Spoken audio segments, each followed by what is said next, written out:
Good morning, everybody. Welcome back to the installment of Scott Selections here for Friday, July 9th. Before we get into today's play of the day, quick recap of what happened yesterday. We had a nice winner in the NBA with Brook Lopez under 13.5 points at minus 121 on DraftKings. Really never in doubt. Lopez was really a non-factor from the start. Ended up playing more minutes than I thought he was going to, but offensively, he really wasn't that aggressive at all.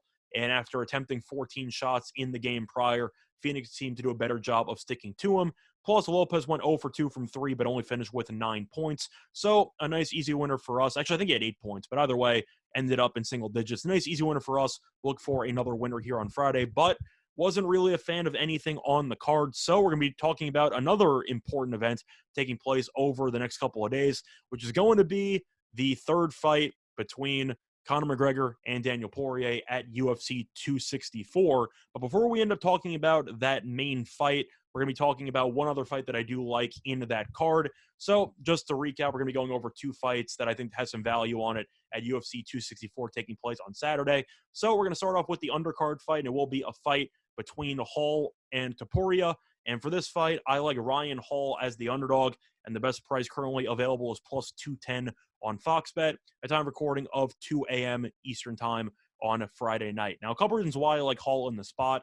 First of all, looking at both fighters, Hall is 8-1, and Topuria is 11-0. Now, Hall has not fought for a while. You go through the actual resume here. He has not fought since 2019. A couple of injuries got in the way, but it's also tough to find fights when everyone in the organization is ducking you.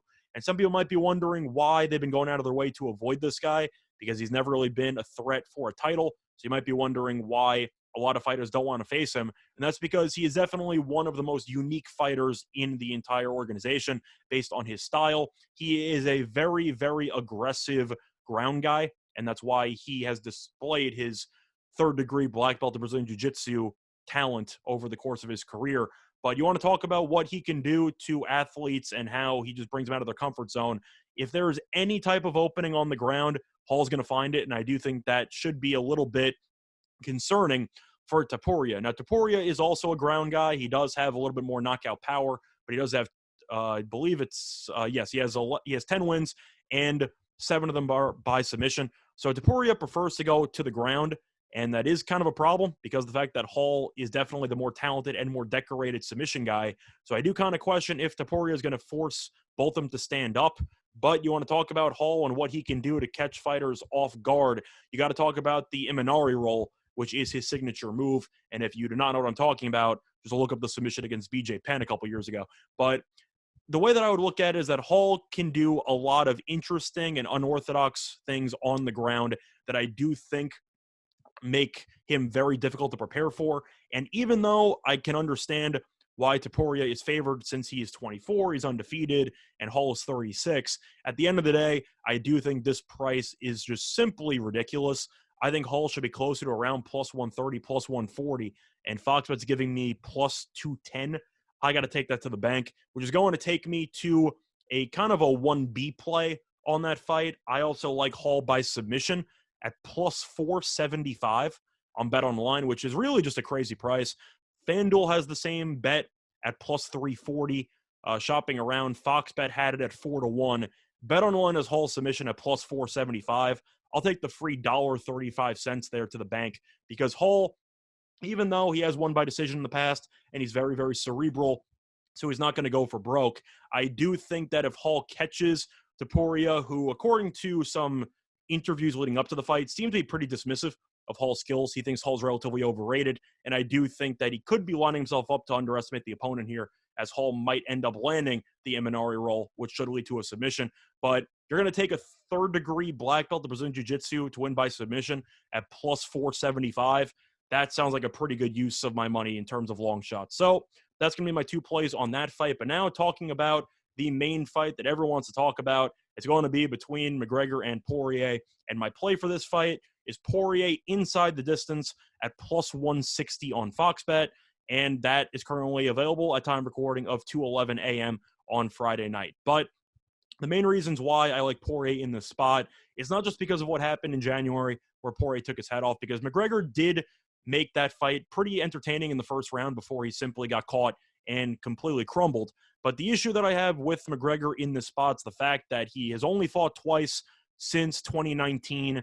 And on top of that, he has not made it out of the second round since 2018. He fought against Cerrone for 40 seconds and then Poirier for 7 minutes and 32 seconds. So besides that, I really got to question the cardio for McGregor. Now, McGregor has been a guy who has struggled with fatigue in the past. You saw that in the Diaz fight, the first one, where he lost by submission. But the second one, he showcased a lot of good cardio. And then after that, he has not gotten past the fourth round. Even the fourth round fight, Khabib ragdolled him the entire time. So you can make an argument that that fight was really over as soon as it started because Khabib just sat on him for the entire fight. But the Alvarez fight went 2 rounds. The Cerrone fight went 40 seconds. And the Poirier second fight ended up ending halfway through the second round. So I do kind of question if McGregor can actually win this fight if it gets past the first 5-10 minutes. Poirier, on the other hand, has gone the distance, ended up going distance against Hooker, has gone the distance against a couple of other fighters, including Max Holloway. So I do know that Poirier has the much better stamina, and I do think that that should lead to some pretty interesting situations in the middle rounds. Now, you could be arguing, well, what if McGregor catches him in the first round and knocks him out? That's definitely possible. And there is a chance that Poirier could do the same because he ended up doing so in the second round. But at the end of the day, the question is, for inside the distance, do I think McGregor can go the full 25 minutes? And the answer is no. I do not think that he can. I don't really think much is going to change from the first fight. Conor might end up making some adjustments when it comes to trying to combat the calf kicks, which destroyed him in that second fight. But Poirier can also wrestle. He can definitely change the levels on you. And I do think that Poirier, who has also a little bit of underrated ground game ability, because if you look at his overall record, yes, he is very good in the stand-up, but he also does have 7 submission wins. So I think that's definitely a chance, or there is definitely, I'd say, a sleeper chance of Poirier maybe going for some type of choke at some point in the fight. But I think everyone's expecting this fight to be a bloodbath from start to finish. I think Poirier knows that if Conor gasses himself early, he'll have nothing left in the tank. And I do think Poirier will eventually put him away within these 25 minutes. So the 3 plays that I have for UFC 264 are going to be on Ryan Hall, moneyline, plus 210 on Fox Bet. Hall by submission for a little bit of a sprinkle there at plus 475 on Bet Online. And last but not least, I like Dustin Poirier to win inside the distance at plus 160 on Fox Bet. Other than that, though, that has been this installment of Scott's Selections. Bye, everyone.